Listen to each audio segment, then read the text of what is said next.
Alors on va y aller, on va y aller. Alors je vais te faire, ou plutôt te refaire ça au propre,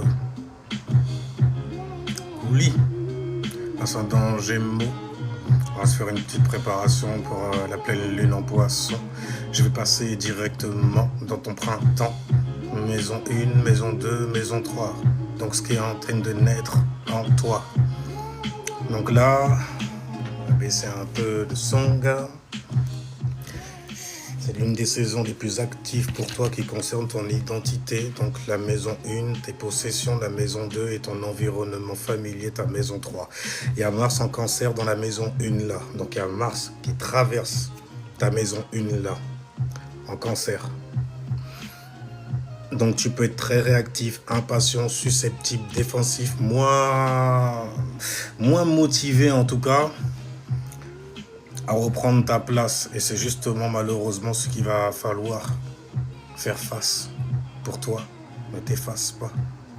En tout cas donc, ta Mars en cancer. Donc l'action là va être portée énormément sur des choses que tu ressens. Fais attention avec ça parce que Mars est en chute. Et une chute, c'est faire des cauchemars, tu vois. Donc tu pourrais réagir sur des choses que tu as laissé trop longtemps en fait se cumuler en toi et les faire exploser sur les gens.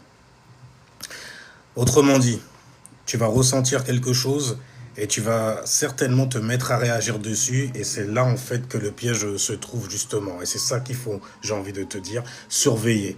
Donc tu peux avoir envie de défendre ta famille, ton territoire, la maison 4 c'est très important, n'est-ce pas? Ta dignité ou quelque chose auquel tu es attaché émotionnellement.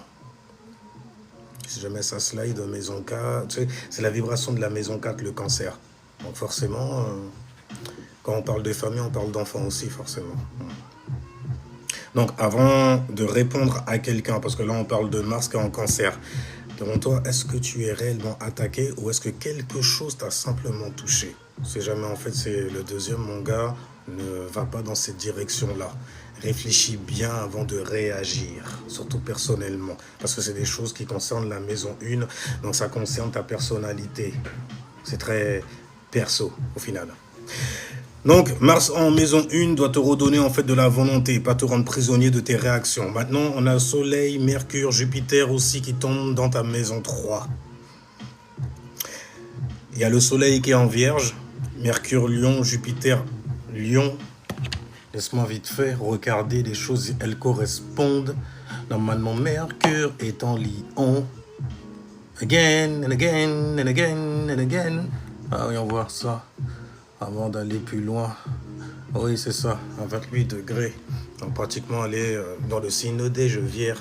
En tout cas, donc, là, c'est le gros dossier et ça tombe dans ton environnement familier. Tout ce qui va concerner les documents, les choses en fait qui sont familiers. Et les choses qui prennent la tête aussi, mais de toutes les façons, on est obligé d'y penser. Ok. Donc, tu as Mercure là, bon, qui se termine en Lion à 28 degrés. Mais il est dans ta maison 3 avec Jupiter aussi en Lion, chez toi. Donc actuellement là dans le ciel, on est en train d'éclairer ton mental, tes pensées, la manière dont tu vas les communiquer aussi. Au niveau de quoi? De tes idées. Donc les conversations, les messages, les décisions, les papiers, documents, déplacements aussi, l'entourage proche, frères, sœurs par exemple, les connaissances, les réseaux. Au niveau de ta localité, là où tu te localises, n'est-ce pas? Donc tout ça, ça peut prendre énormément d'importance pour toi. Ça peut être très très lourd aussi. C'est pour ça que je te dis de faire très attention, surtout avec ta maison 1, parce que ça sextile la maison 3. Donc il y a des affaires en fait qui te concernent personnellement et tu pourrais réagir avec un peu trop d'abondance sur des choses qui te sont familières en plus. Tu ne pourras pas dire que tu n'as pas appris la leçon, pour le coup. Mais en tout cas, tu as surtout le soleil en vierge. L'éveil, la conscience, les agissements conscients. Il y a la Vierge qui va te demander en fait de faire le tri, donc de vérifier énormément en fait certaines choses qui se passent dans ta maison 3. Tu as le Lion qui va te donner certainement ou a dû te donner certainement beaucoup de convictions. Mais là, la Vierge te demande sur quoi tu te bases. Écoute, hein, tout le mois, ça va être comme ça quelque part, ok? Avant de slider dans ta maison 4 au niveau de la familia. Donc, ça va être très utile pour toi, l'air de rien. Parce que tu possèdes naturellement en fait Mercure en Vierge dans ta maison 3. dans ton thème natal. Donc, tu es donc en train d'entrer dans une période où ton Mercure natal va progressivement être très réactivé. Ouais. Ça va être suscité de fou malade chez toi. Donc, tu as Jupiter qui est presque en fait sur ton soleil natal. Tu as un soleil en Lion. Donc, ça va être super important pour toi parce que c'est les choses que tu vas mettre en expansion. Donc, tu as 12 degrés. Et là, justement, le Lion... Ok. Tu as un soleil à 12 degrés 34 et tu as Jupiter qui est à 12 degrés. Hein, ça va t'activer, mon gars. Tu vas être activé. Plein de conscience, la prise de conscience, gars, qui vont arriver sur toi et qui vont se mettre en expansion. Donc, te révéler énormément de choses sur toi et ton ego. Des choses qui vont toucher ton ego. Fais gaffe, hein. On a quand même le nœud nord qui est en Verseau. L'opposé, c'est les lions. Le nœud sud est en Lion. Donc, il y a beaucoup de choses qu'il va falloir laisser derrière quelque part et s'activer dessus. Ah, tu vas le voir, t'inquiète pas. Tu vas le ressentir aussi. Tu vas vouloir t'exprimer dessus même. Donc, ça peut amplifier avec le bordel de Lion que tu as dans ta charte, ta confiance, tes ambitions, ta visibilité ainsi que tes idées. Surtout avec Mercure en Lion. Une envie de parler, donc de t'exprimer. Beaucoup d'opportunités aussi. Tu pourrais voir beaucoup d'opportunités également. Ça pourrait te donner envie de te déplacer aussi. Et d'apprendre. Forcément, c'est Jupiter, tu vois. Donc, tu as Jupiter qui va amplifier aussi donc les excès. Donc, fais très attention à ne pas tomber dans l'arrogance des lions. De votre plein droit, hein. Vous brillez in the sky. Hein. Donc, tu peux avoir une excellente idée, mais penser immédiatement qu'elle est plus grande qu'elle ne l'est encore. Elle n'a même pas encore pris naissance et toi, tu es déjà en train de te faire des plans sur la comète. Mais c'est bien, c'est bien. Il faut peaufiner le bail, en tout cas. Il faut peaufiner le bail, tu vois. Donc, profite de l'expansion, mais vérifie les détails. Ah, la Vierge, elle aime bien trier, faire le tri, tu vois. Il y a des choses, en fait, qui sont pas bonnes pour toi. Le Soleil arrive derrière Jupiter chez toi. Donc Jupiter, lui, va te dire en fait de voir les choses en grand, de les mettre en expansion, mais la Vierge va te répondre très bien. Maintenant, rends-la viable, rends-la logique, rends-la praticable pour toi, avant de le faire en fait pour les autres. Maintenant, l'été, maison 4, maison 5, maison 6. Hein? Ce que tu vas mettre donc en pratique dans ta réalité. Elle est moins chargée en moi, cette zone-là, chez toi. Donc, il y a Vénus qui est en balance et qui slide dans ta maison 5. Donc, c'est une bonne énergie pour retrouver énormément de plaisir. On parle de la maison 5, la maison des plaisirs, la maison des enfants aussi, la maison de l'amusement, la maison du divertissement. La maison, donc, de la créativité, de la séduction, du dating aussi, tu vois. De la vie affective, merci. Des loisirs, de l'expression artistique aussi. Une maison qui est grandement en rapport avec ton enfant intérieurement. Et ce que tu lui donnes, c'est ce que tu veux donner à tes enfants, n'est-ce pas? Ah, écoute, c'est comme ça que c'est. Donc, on a Vénus qui est en balance là en ce moment. Donc là, le ciel va te rappeler quelque chose de très très simple. Tu n'as pas besoin d'être une bataille ou un problème à résoudre. À résoudre. Ok? Tout n'a pas besoin de ça. Même s'il y a la Vierge qui te pousse aussi à ça. Parce qu'elle aime bien faire du tri, tu vois, se mettre au travail sur certains endroits, s'organiser aussi. En tout cas, tout n'a pas besoin d'être une bataille ou un problème à résoudre, ok? Tu dois réapprendre à faire quelque chose parce que ça te plaît. Ouais, c'est juste pour toi, t'as vu ça? T'as le droit, je t'ai dit, t'as le droit. Et donc, ça peut améliorer une relation affective ou ouvrir davantage ta sociabilité. Oh Dieu, ça, bah écoute, c'est une période d'opportunité pour toi. Et donc, attention, à vouloir maintenir l'harmonie à tout prix, vouloir plaire à tout prix, ne sors pas de là, bordel. Ne sors pas de ton individualité comme ça, en gros. Parce que tu pourrais en fait te mentir à toi-même et attirer en fait des mythos. Anyway, donc, la vraie balance, elle cherche un accord qui sera équilibré, qui sera juste, en gros, tu vois. Pas une paix, en fait, qui va pas durer, du genre artificiel dans le bail.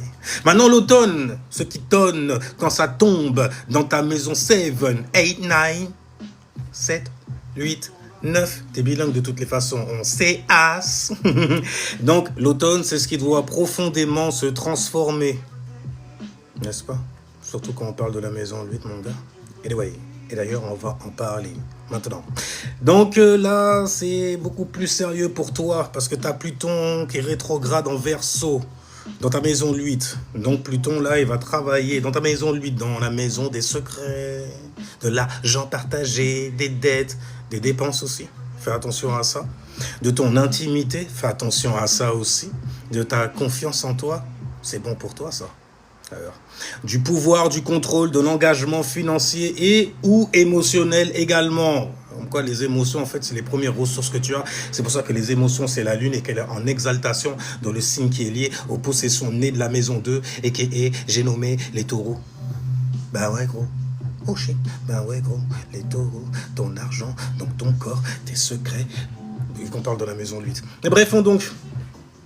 progressivement, tu vas comprendre en fait qu'un lien n'est jamais neutre lorsqu'il donne à quelqu'un accès à ton argent, donc ton corps, tes secrets et ton pouvoir décisionnel qu'il ne faut pas perdre. Donc regarde en fait ce qui appartient réellement, ce qui t'appartient réellement et ce qui appartient aussi à l'autre. Fais la différence, tu vois. Surtout en fait dans les situations où tu as des dettes qui sont partagées par exemple avec l'autre ou avec les autres. Okay, des obligations, des dépendances aussi. Fais attention aux dépendances, tu vois, parce que tu veux pas être dépendant, surtout quand ça tombe dans cette maison-là. La maison 8, c'est très très sale. Tu as l'impression en fait de te faire couillonner à la face. Bref, fais attention aussi à la culpabilité que tu pourrais éprouver de t'être engagé dans certains endroits. Partager ne signifie pas perdre son pouvoir. Okay. Tu as la lune là qui rentre en Capricorne et qui touche aussi donc ta maison gros. Gros, la maison 8, la maison 8, gros. Donc la lune traverse donc ce secteur là, surtout aujourd'hui, parce qu'elle est en Capricorne. En Capricorne, tu sais que la lune est en exil dans le signe des Capricornes. Donc il faut prendre ses émotions par les cornes. Et ne pas aller encorner n'importe qui dans n'importe quelle situation. Même si c'est bien, ça fait du bien aussi, ça va de soi, tu vois. Mais fais attention, gère tes émotions, gars. Tu sais que tu as besoin de ça en plus, surtout pour les lunes en Capricorne. Mais vous savez gérer, c'est naturel chez vous, en vrai, au niveau des émotions. Vous n'êtes pas émotionnel comme ça. À faire les gens bruyants, tu vois. Et tout. Non, vous n'êtes pas ce genre de ni-enfant là. Vous êtes des personnes responsables, vous êtes des vrais Capricornes. On peut vous voir froid, etc. et tout, mais c'est comme ça que la vie, en fait, vous fait grandir quelque part. Quelque part.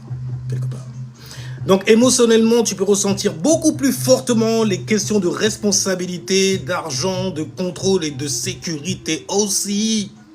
Oh, shit. Et donc, du coup, comme ta lune natale, justement, elle est également en Capricorne qui tombe dans la maison 8, la maison 8, tu es très très proche là, pour le coup, en fait, d'un retour lunaire, comme une renaissance au niveau de tes émotions. Ça va être rafraîchissant. Donc ça peut te remettre temporairement en fait en surface quelque chose de très très familier chez toi. Le besoin de garder le contrôle lorsque tu te sens pas sécure, en sécurité. Donc ce n'est pas forcément là pour le coup le meilleur moment pour interpréter toutes tes émotions comme des vérités définitives. Définitive. En tout cas, donc, tu as le nœud nord en Verseau dans ta maison 9, dans ta maison 9. C'est ce que tu prépares, d'ailleurs, pour ta pleine lune là en ce moment, qui arrivera bien le 28, justement. Donc, le nœud nord traverse là ta maison 9, la maison qui est liée justement au voyage, à la vision du mundo, à ta vision donc de Dieu, à ta philosophie, à ta spiritualité, aux études aussi, bien sûr, nouvelles connaissances, tu vois, à ta conviction aussi, à ta compréhension en fait globale de l'existence, en gros. Donc progressivement là, tu dois en fait sortir d'une lecture trop immédiate des événements. C'est-à-dire il ne faut pas en fait que tu tires de trop grosses conclusions sur des choses qui se sont déroulées ou qui sont en train de se dérouler. La maison 3 là va te demander l'opposé donc. Qu'est-ce qui vient de se passer? Elle va se poser beaucoup de questions, la maison 3. Mais la maison 9, elle va te demander qu'est-ce que ça signifie dans l'ensemble de mon parcours, au niveau symbolique, tu vois. On met le bail en expansion. Donc c'est exactement l'axe qui va éclairer en fait cette pleine lune là. La pleine lune va s'amener chez toi dans le signe du Poiscaille, ok. Et donc, du coup, c'est l'axe maison 9 et l'axe maison 3. Maison 9, les voyages, tu vois. Maison 3, les questions, justement, pour préparer son petit voyage, pour baluchonner, en fait, ses affaires. Tu vois. La maison 3, en fait, c'est toutes les connaissances que tu acquiers, justement. 1, 2, 3, je sais parler ce langage. Et ben, je vais baluchonner tout ce savoir-là. Et puis, je vais partir expérimenter. Je vais partir Indiana Jones style, tu vois ce que je veux dire? Avec une... tu vois, tu baluchonnes ton bail. Petit aventurier style. Pour aller en voyage. Avec tes bagages. Et donc, on disait, je vais pas faire le sage sur Watt. Tu l'es beaucoup plus que Wam en plus. Je pense. Le soleil en vierge, donc, dans ta maison 3, le soleil va te donner la lumière. Il va éclairer tout ce qui va être familier. Ok? Et le soleil, c'est les actions, c'est ce que tu fais. C'est ce que tu vas regarder. N'est-ce pas? Conscientiser. N'est-ce pas? Regardez quoi, du coup, dans quelle vibration de la Vierge? Donc, regardez les détails, les messages, les documents aussi, la paperasse, tout ça. Là, tu vas t'occuper de tout ça, mon gars. Mais t'as pas le choix en même temps, c'est chiant. Hein. C'est là que les meufs, quand même, elles aiment bien s'amuser avec ça. Tu fais, vas-y, tiens, les paperasses et tout ça. Oh, coupe-toi de ça. Bref, tu vas aussi observer ce qui va réellement être dit dans ton entourage familier. Ce qui va fonctionner aussi et ce qui doit et peut être aussi être corrigé. Peut être aussi, oui, être corrigé. La lune en poisson, là, va venir te faire ressentir, donc t'éveiller émotionnellement dans ta maison 9, Donc ça va donner du sens. Tu vois, dans la maison 3, ça donne des faits, c'est factuel, that's facts. Vierge style, tu vois. Et dans ta maison 9, Poiscaille style, ça va donner du sens. Ah, c'est fait. Et tu vas donc pouvoir équilibrer afin d'atteindre une certaine perfection donnée par les vierges. Donc on disait, la lune en poisson dans ta maison 9 donc, va donner du sens. Tu vas regarder justement ta foi, tes intuitions, tes croyances, ta vision globale aussi, ce que tu expérimentes. Et ce que tu es en train de t'enseigner ou alors ce que c'est en train de t'enseigner. Sans te saigner, je l'espère pour toi en tout cas. Ça risque de mouiller, parce que c'est la pleine lune, tu vois. Il y a toujours cette aura de satisfaction qui va naître en toi. Et le danger serait de tomber justement dans un des deux extrêmes. Trop de vierges, tu vas analyser chaque détail jusqu'à l'épuisement total. Ou trop de poiscaille, tu vas sentir que c'est comme ça, donc ça doit être vrai. Donc la pleine lune va te demander de réunir les deux et de t'équilibrer dessus. Vérifie ce que tu ressens, puis donne du sens à ce que tu as vérifié. Voilà donc l'équilibre auquel il va falloir dans cette pleine lune te lier. Maintenant l'hiver. On va terminer donc avec l'hiver. Ta maison 10, 11, 12, 10, 11, 12. Ouais, j'ai le blues. Ouais, je suis bluesy là, ces derniers temps, en plus, c'est un délire. Bref, l'hiver il fait froid. Tu vois, l'hiver, les choses se cristallisent. L'hiver, les choses sont en train de mourir. Et justement, si jamais la saison hivernale se termine avec la maison 12 qui a vu naître le signe du Poiscaille, c'est pas pour rien parce qu'il y a Neptune dedans. Donc ça va se dissoudre comme du sucre dans l'eau. Et te révéler la renaissance du bélier. C'est à lui qu'on est lié. On voit donc la première maison dans ta personnalité. Non, moi, ça fait marrer à rien. Donc du coup, l'hiver, c'est ce qui est en train de se terminer, de mûrir ou de se préparer intérieurement. Dans ton inside, tu vois. Et pour toi, c'est une saison extrêmement intéressante. T'as Neptune qui se met à rétrograder dans le signe du bélier et il va traverser ta maison 10. La maison du statut social, du professionnel que tu es. Donc du coup, tu peux avoir beaucoup de difficultés à savoir où aller professionnellement. Il y a beaucoup de questions là qui sont en train de germer, n'est-ce pas? Il y a des choses qui doivent se terminer sur ce genre de plan-là. Changer de taf, par exemple. Avoir une nouvelle carrière, tu vois. Comment, en fait, tu veux être reconnu, parce que c'est la maison du statut social, tu vois. C'est le cabri au-dessus de la montagne. Au-dessus de la montagne. On dit où ça? Et donc, du coup, quelle direction tu vas prendre dans ta life? Quelle image construire aussi? Mais Neptune n'est pas forcément là pour te donner immédiatement une réponse. Non, au contraire. Neptune va justement essayer de créer toutes les possibilités chez toi C'est pour ça que c'est grandement lié justement au signe de la croyance. C'est grandement lié à la spiritualité, à Dieu. Et Dieu, qu'est-ce que c'est si ce n'est en fait toutes les possibilités que tu as sur terre. C'est pour ça qu'il aime se jouer à travers toi. Et donc du coup, disais-je, Neptune va dissoudre d'abord d'anciens modèles et peut donc te faire, ou plutôt t'amener à penser que tu n'es plus exactement ce que tu veux faire, ce que tu fais. C'est pas forcément une absence de direction, genre t'es du père, ok? Ça peut être en fait une ancienne direction qui ne te correspond plus du tout. Donc ne construis pas immédiatement une nouvelle identité professionnelle uniquement parce que l'ancienne est devenue floue. Okay? Observe d'abord ce qui disparaît naturellement. Saturne rétrograde, Saturne, Daddy Saturne, tu le connais, on a déjà parlé de lui. Il est en bélier, il se met à donc rétrograder dans ta maison 11, ton even, dans la maison 11 donc. Donc Saturne vient demander du sérieux. Saturne, il est toujours sérieux parce que c'est lui qui va te donner justement un statut social, une carrière. C'est lui qui correspond à ton chakra coronal, frère. Pour la rime, t'as vu? Tranquille, je manque pas d'air. D'ailleurs, c'est une maison air qui a vu naître le signe du Verseau dans la maison 11. Donc Saturne vient te demander du sérieux concernant en fait tes amis, concernant donc les réseaux, la community et les projets futurs risques t'as, n'est-ce pas? L'ambition que tu as, une ambition qui sera faite sur le long terme. Ça peut prendre du temps parce que Saturne aime densifier, ça prend du temps, n'est-ce pas? Donc il y a certaines relations là avec les gens de ta maison, tes associés, les groupes dans lesquels tu es aussi, qui sont en train de tout doucement, un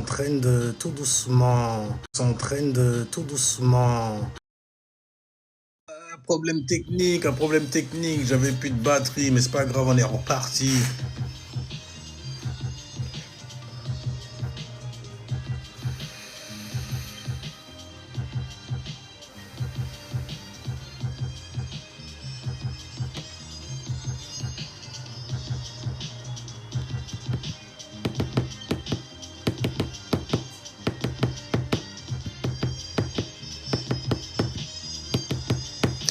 Donc, on disait, on a un Saturne qui rétrograde dans le signe du Bélier pour toi, dans ta maison 11. Donc, ça va te demander d'être très sérieux au niveau en fait des amis, des réseaux, de la communauté aussi, de ta communauté, ben oui. Donc, des ambitions que tu fais avec eux. Et il y a certaines relations qui vont te paraître extrêmement lourdes, t'as vu? Donc, il y a certains projets aussi qui peuvent te demander davantage de discipline. De toutes les façons, tu n'as pas le choix avec Saturne. Là où il tombe, c'est la discipline que ça met. Et ça prend du temps, beaucoup de résistance. Donc, ça peut également, en fait, ou plutôt, tu pourras également constater que tu connais en fait beaucoup de monde, mais avec qui est-ce que tu es en train de réellement construire quelque chose? Il faut te poser la question, être sérieux avec toi. Là, tu vas être dans la vibration du sérieux, donc attirer à toi énormément de personnages sérieux, avec eux-mêmes aussi. Saturne fait le tri pour toi. Donc du coup, mieux vaut quelques alliances solides qu'un entourage énorme mais inutile. Même si on est dans un monde en fait où les valeurs s'achètent, n'est-ce pas?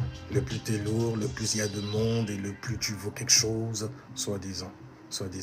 À propos de valoir et de valorisation, tu as le signe des taureaux là, et il y a Chiron comme influence derrière lui, et pour toi en fait il tombe dans ta maison 11. Il y a des choses qui pourraient te blesser aussi, ne serait-ce qu'avec certaines amitiés que tu aurais bâties, puisque c'est la maison 11, tu vois, la maison de l'amitié aussi, tu vois. Donc Chiron va ajouter énormément de questions pour toi. Est-ce que tu te sens suffisamment valable pour apporter quelque chose au groupe, à la communauté par exemple, tu vois? Ouais, tu peux avoir une blessure autour de la reconnaissance sociale ou du sentiment également d'appartenance. Donc là, le remède pour toi, en fait, c'est pas de chercher davantage d'approbation, mais de comprendre quelle valeur concrète tu apportes réellement aux autres. Ça passe pas? C'est pas grave. On a Uranus qui est en Gémeaux qui tombe dans ta maison 12. Ça va être lourd ça aussi. Donc, il vient d'entrer en plus dans ta maison 12. Pour un ascendant Gémeaux, ça c'est chaud au final. Parce que ça va slider justement dans ta maison 1 un peu plus tard. Un peu, non, beaucoup même. Et ça reste intéressant parce que tu as Mercure qui gouverne ton ascendant Gémeaux forcément. Donc avant même qu'Uranus en fait traverse ton ascendant, il commence d'abord par remuer, on va dire en fait ce qui est en arrière-plan, à remuer ce qui est en coulisses, ce qui glisse. On parle bien de la maison des poissons, la maison 12 donc du coup. Donc ça peut donner en fait des idées qui peuvent te parvenir de manière très soudaine. Surprise, motherfuckers. Salut, je tape. Ça va ou quoi? Donc, vu que c'est dans ta maison 12, tu peux avoir en fait un réveil, des éveils même, des réveils au niveau mental, donc des éveils mentaux et des rêves que tu peux faire que tu trouverais même très très très étranges. Un besoin d'isolement aussi, de partir en exil, tu vois, de partir loin, même de t'échapper. Non, tu n'es pas l'âge de le faire refrais. Parfois, tu as besoin en fait de beaucoup de clarté pour pouvoir renaître correctement. Bélier, tu vois, de poisson à bélier, de maison 12 à maison 1, par exemple. Oui, gros. Ouais, gros. Et donc, on disait, il y a des prises de conscience que tu vas faire qui seront très inattendues avec Uranus dans ta maison 12, gros, en Gémeaux. Une envie de couper aussi avec une ancienne manière de penser et des choses enfouies qui remontent brusquement. Et c'est comme si le futur commençait à entrer dans ta vie avant que tu ne puisses même savoir encore lui donner une forme. Tu le ressens. C'est des émotions, c'est l'élément haut. Bah ouais, go. Donc, note les idées qui sont inhabituelles pour toi. Note-les. Ouais, non, écris-les. Ouais, je sais. Il y en a, ça fait longtemps, ils n'ont pas tenu un stylo. Mais c'est ce qu'il faut faire, toi aussi, gros. Donc, on disait, note tes idées qui sont très inhabituelles. Elle peut te servir plus tard à y voir beaucoup plus clair, en plus, surtout au niveau personnel. Mais ne transforme pas chaque intuition en décision immédiate. C'est pas parce que tu ressens ça, en fait, que tu dois agir de suite, sur ça. De suite sur ça. Fais gaffe à toi, t'as Uranus dans la maison 12, mon gars. Donc, Uranus en maison 12, ça travaille d'abord en arrière-plan, avant de naître au premier plan, dans l'ascendant. Donc, globalement, ton printemps, tu vas reprendre possession de ta parole et de tes décisions. Mais ne laisse pas les émotions parler avant les faits. Il faut que ça soit factuel. Ok, c'est comme ça que la Vierge, elle aime foquer. Tu vois ce que je veux dire ou pas? Avec des faits, c'est factuel, gros. Maintenant, l'été, mise en action, la conscience, tu vois. Le soleil d'été qui est en train de se terminer sur toi. L'été, là, pour toi, en fait, c'est réintroduit du plaisir et de la créativité. Amuse-toi, t'as le droit de respirer, gars. C'est ta saison, d'ailleurs.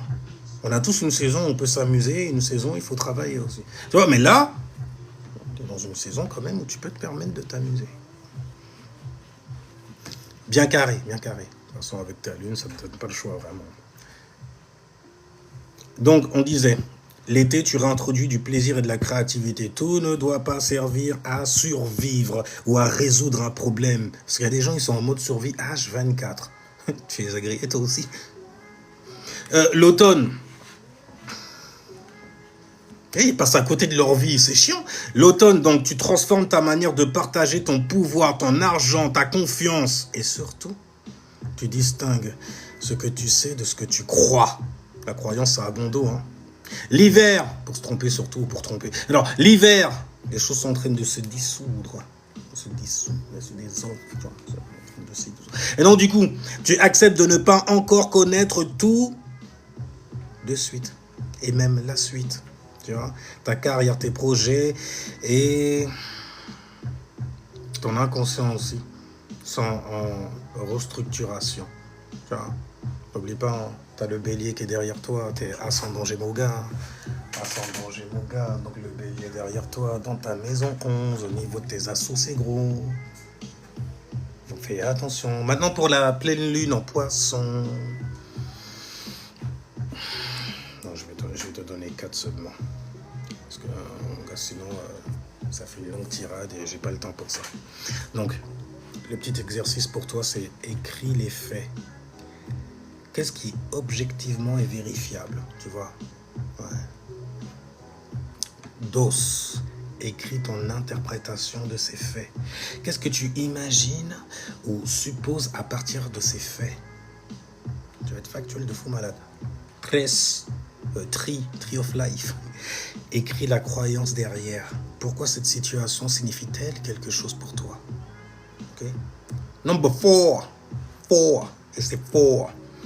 Demande-toi, est-ce que cette croyance m'aide encore à comprendre ma vie actuellement?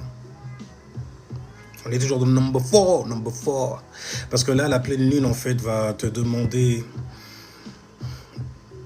pas seulement, en fait, d'avoir davantage d'intuition. Elle va surtout, en fait, te demander quelque chose d'un peu plus précis dans ta life. Mettre ton intuition à l'épreuve dans la réalité. Ouais, c'est le gros test, ça, par contre. Les gens détestent ça, c'est un truc de malade. Donc, mettre ton intuition à l'épreuve en la checkant dans la réalité. C'est pour ça que je t'ai dit d'écrire, par exemple. Puis, utiliser la réalité pour corriger ta vision. Parce que ce que tu vois, parfois, est en train de mourir et tu ne le sais pas. Parce que c'est dans la maison 12, gars.